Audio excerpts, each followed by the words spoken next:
La conduite du changement a longtemps fait la part belle au projet. C'était le cas de la conduite du changement instrumentalisée, c'est le cas plus récemment de la conduite du changement en mode agile, qui sont plutôt des manières d'opérer en mode projet, même si la conduite du changement agile s'applique aussi à la mind managériale. La conduite du changement, en tout cas instrumentalisée, a peu fait cas de la situation du manager. Le manager confronté à un changement avec son équipe a peu de chances d'utiliser des outils classiques tels que l'analyse d'impact, la cartographie d'acteurs. Il connaît ses équipes, il mesure assez rapidement les impacts auxquels il va être confronté. Donc ce n'est pas tellement le sujet. Le sujet est essentiellement un sujet de psychologie du changement, c'est-à-dire être capable de décoder la réaction, d'anticiper et de décoder la réaction des collaborateurs, être capable de les accompagner au mieux dans le changement.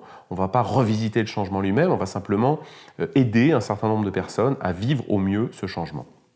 Il y a beaucoup de modèles de conduite du changement sur le plan psychologique.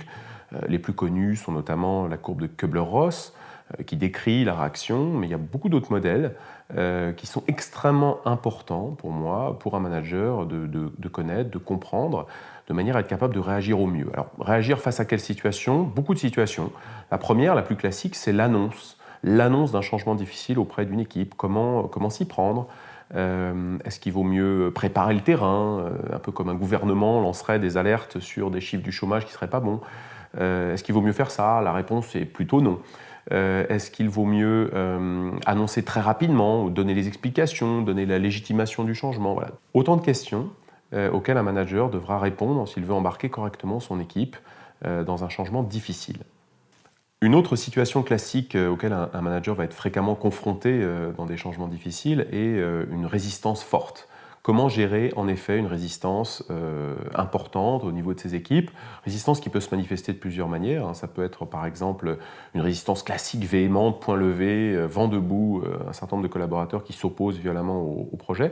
Mais c'est de loin pas la plus fréquente. La plus fréquente, c'est l'inertie, c'est-à-dire l'absence de réaction.